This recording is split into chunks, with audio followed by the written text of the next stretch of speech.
The marble floors of Sterling Financial Tower shone brightly in the afternoon sunlight. Noah, a 34-year-old janitor, pushed his cleaning cart slowly through the grand lobby. His navy blue uniform was clean, and he moved with careful pride.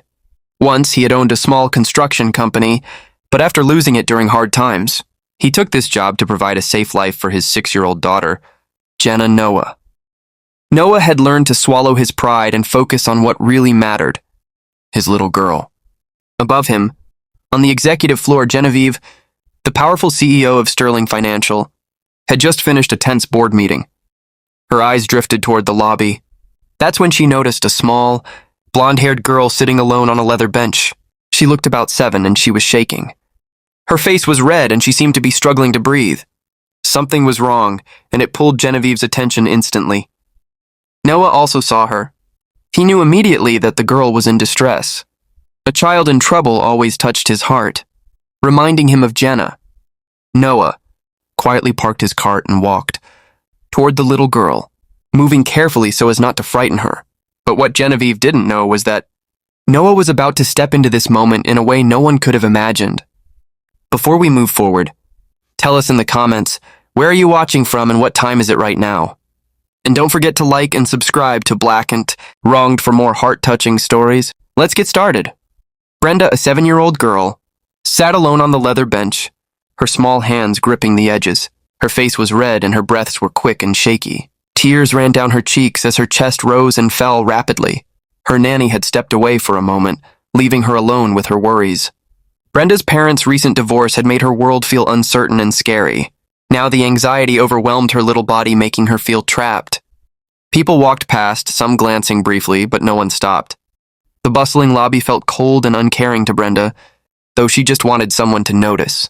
That's when Noah, pushing his cleaning cart nearby, saw her. His heart tightened immediately. As a single father, he recognized the signs of a panic attack. He remembered the times his own daughter, Jenna, had struggled with fear and sadness.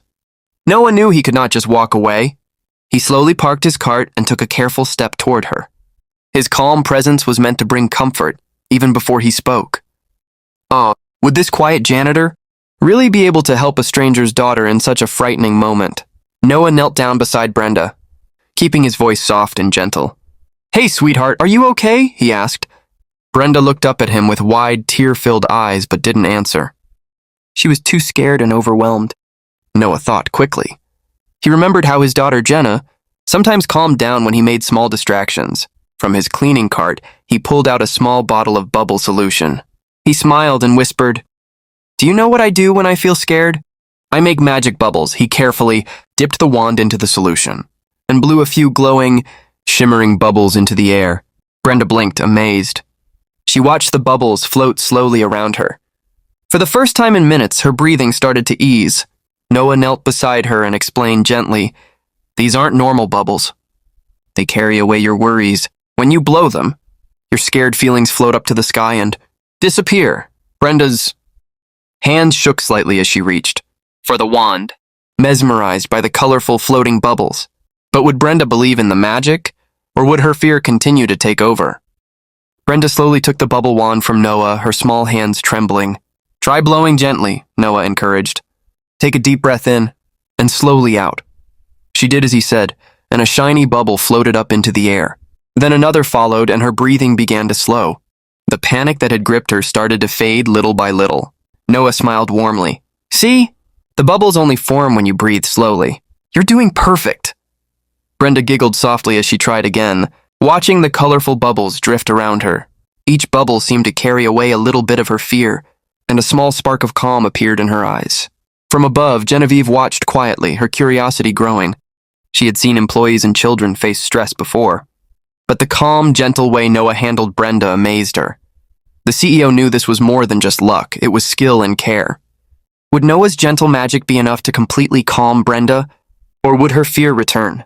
Genevieve watched from the balcony, her eyes wide with surprise. She didn't just see a janitor helping a child. She saw a father using his heart and life experience to guide her. Brenda's giggles filled the lobby as she chased the bubbles, her fear melting away. Noah kept his voice calm and gentle, encouraging her with every small success. Brenda's nanny returned just then, looking relieved. "There you are.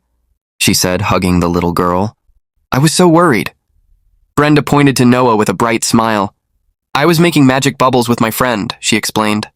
He helped my scared feelings go away. Genevieve's mind raced. She had seen many. Professionals handle crises, but rarely with such warmth, patience, and understanding. Noah's skill wasn't just surprising, it was remarkable.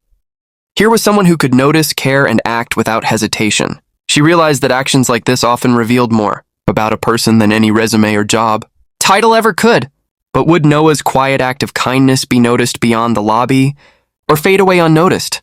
Later that afternoon, after Brenda's father, Dennis Peterson, had finished his meeting, Genevieve decided to find Noah. She wanted to see the man who had calmed the little girl so skillfully.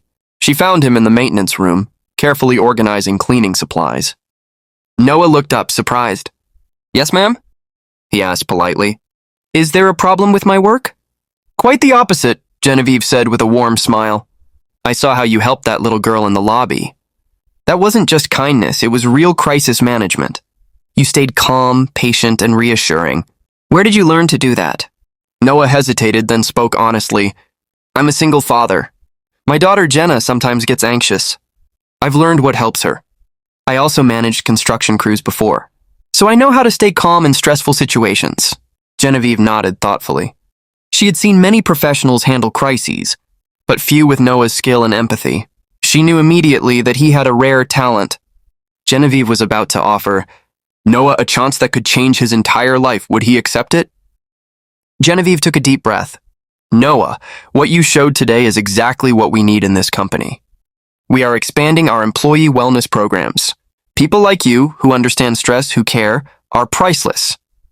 She handed him her business card. I want you to join Sterling Financial as our employee wellness coordinator.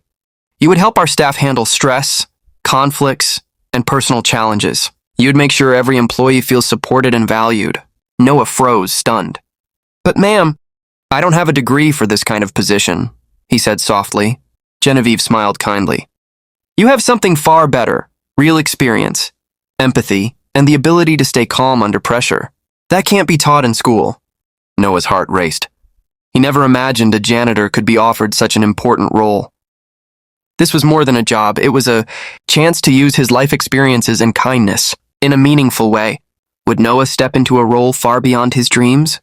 Or would he doubt his own worth? 3 months later, Noah sat in his new office on the 15th floor of Sterling Financial Tower. The same marble floors he had once cleaned now reflected the sunlight on a space he could call his own. He was no longer just a janitor. He was the employee wellness coordinator, helping staff manage stress, conflicts, and personal challenges.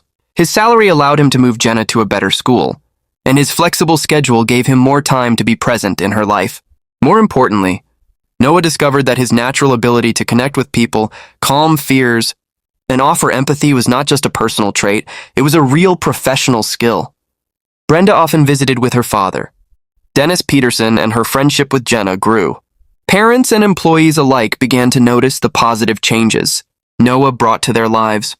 The small bottle of bubble solution he kept in his desk drawer served as a reminder that sometimes simple acts of kindness could create lasting impact. But the greatest symbol of Noah's journey was still waiting quietly, reminding him of where it all began. Inside Noah's desk drawer was the small bottle of bubble solution he had once used to calm Brenda. Not for cleaning, not for games, but as a symbol of kindness and patience. It reminded him that the smallest acts could change lives. Every bubble he had blown in the lobby had carried away fear and created trust, proving that care and empathy mattered more than titles or degrees.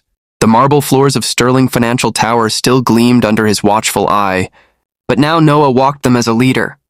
Genevieve often consulted him, recognizing that his real-life experience, calm presence, and understanding of human emotions made him invaluable. His ability to handle crises with compassion taught everyone a powerful lesson. True leadership comes from helping others, not commanding from above. Noah's journey reminded everyone at Sterling Financial that kindness, empathy, and genuine human connection were sometimes the most important skills of all. A simple bubble had grown into a symbol of hope and change. If this story touched your heart, please share your own moment in the comments when kindness made a difference in your life. And don't forget to like, share, and subscribe to Black and Wronged for more stories that restore faith in humanity.